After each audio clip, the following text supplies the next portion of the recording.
ఈ రోజే డౌన్లోడ్ చేయండి. మీ ఫేవరెట్ షోస్ చూడండి.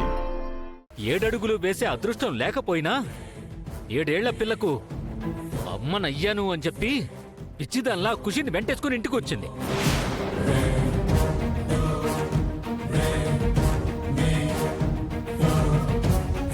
వీధిలో వాళ్ళు చెవులు కొరుకుంటున్నప్పుడే హరీష్ గడి బావ పుణ్యమా అని మెళ్ళో తాళి పడేలా చేసుకుంది. రోషం వచ్చినా సరే మంగళసూత్రాలను విదిలించుకోదు. మంగళం పాడాల్సిన ఖుషిని వదిలించుకోదు.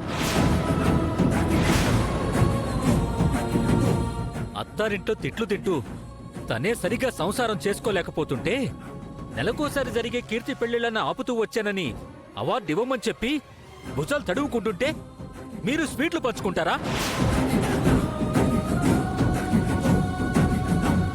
ఎవరికి సిగ్గులేదో ఒకసారి గమనించుకోండి. సంతోష్, లేకపోతే ఏంటి లక్ష్మి?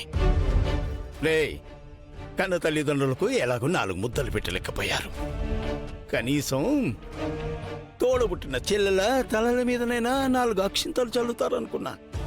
కానీ మేము చేతగాని విధవలని మీరేనాడో తేల్చి చెప్పేశారు. మా అదృష్టము లేక వాళ్ళకి రాసిపెట్టిన రాతేమో వాళ్ళు చేరాల్సిన చోటికే చేరారు.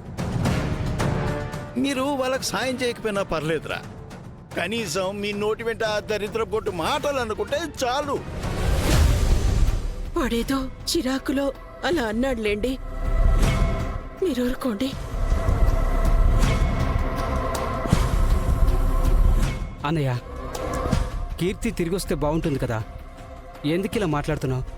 నీకు బాగానే ఉంటుంది కానీ నాకు భారంగా ఉంటుంది. నేనెప్పుడు ఇచ్చే అంతే ఇస్తాను. మీ ఆవిడొస్తే 5,000 ఎక్కువ ఇవ్వాల్సిన అవసరం నాకు లేదు. అవన్నీ ఇప్పుడు చెప్పాలండి? మీకెప్పుడేం మాట్లాడాలో తెలీదు. మీరు లోపలికి పదండి. రండి రండి.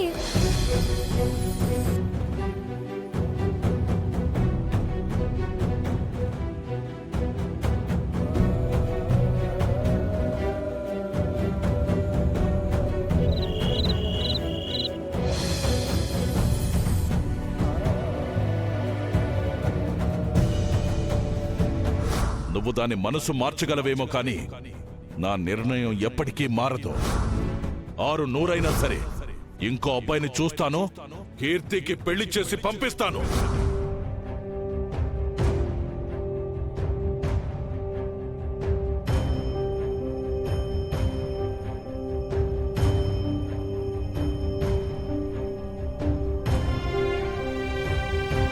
వదినా, ఇంకా పడుకోలేదా? నిద్ర పట్టట్లేదు తులసి. నీ దగ్గరికే వద్దామని ఆలోచిస్తున్నాను. జరిగిన దాని గురించి బాధపడుతూ కూర్చుంటే లాభం లేదు వదినా. మరేం చేయాలి? కడుపులో బిడ్డని మోస్తూ భర్తకి దూరంగా ఉండలేను.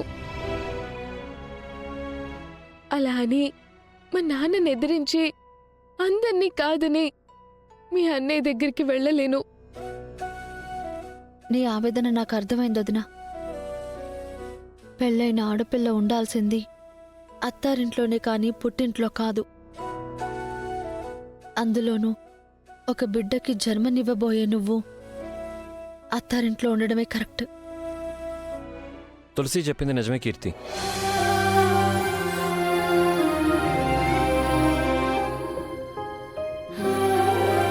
అమ్మాయికి ఒకసారి పెళ్ళయ్యాక భర్త ప్రేమ లేకపోయినా, అత్తమామలు ఆదరించకపోయినా కూడా మెట్టినింట్లో ఉండే పోరాడుతున్నారు తప్ప పుట్టింటికి వెళ్ళడం లేదు. అలాంటిది నిన్ను ప్రాణంగా ప్రేమించే బావగారున్నారు, కన్న కూతురులా చూసుకునే అత్తమామలున్నారు. అందరూ నువ్వు ఆ ఇంట్లో అడుగు పెడితే చూడాలని ఎదురు చూస్తున్నారు.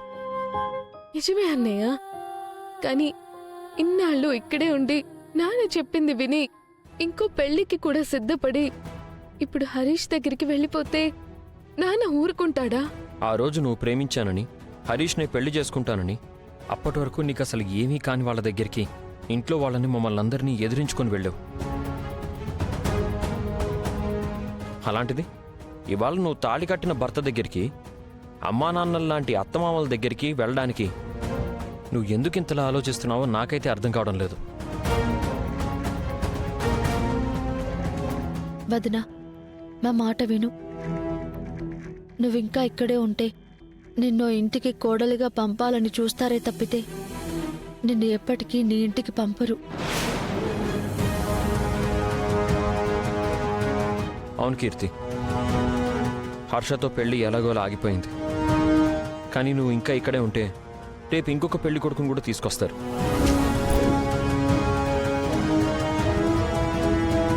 ఇంకా ఆలోచించే టైం లేదు వదినా. నీకింకా మా అన్నయ్య కావాలనుకుంటే, నిజంగా ఈ బిడ్డకి తల్లిగా నువ్వు బతకాలనుకుంటే, నీ కుటుంబం నీకు ఉండాలి అనుకుంటే వెంటనే ఇక్కడి నుంచి వెళ్ళిపో.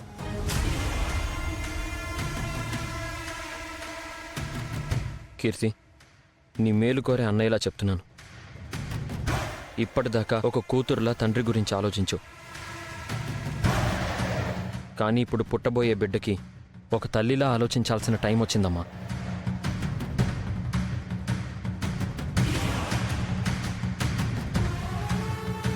నిజమే అన్నయ్య, పెళ్ళవగానే తండ్రిగా నాన్న బాధ్యత తీరిపోవచ్చు. కానీ బిడ్డను మోస్తున్న నాకు తల్లిగా కొత్త బాధ్యత మొదలైంది. తులసి, నువ్వు చెప్పినట్టు ఏ ఆడపిల్లకైనా భర్తే ముఖ్యం, బిడ్డే సర్వస్వం. వాళ్ళ తర్వాతే ఏ బంధమైనా.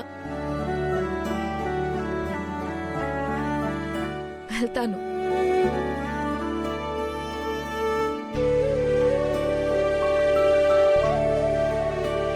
ఎవ్వరేమనుకున్నా సరే, నా కోసం, నా బిడ్డ కోసం, నా కుటుంబం కోసం నేనిప్పుడే నా భర్త దగ్గరికి వెళ్ళిపోతాను.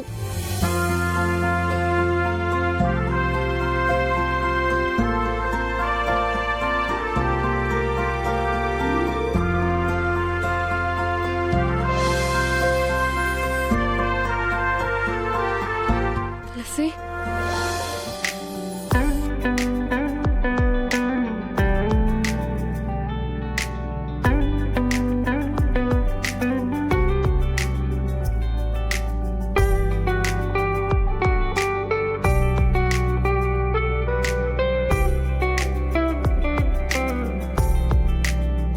ఆలస్యంగానైనా మంచి నిర్ణయం తీసుకున్నావు కీర్తి.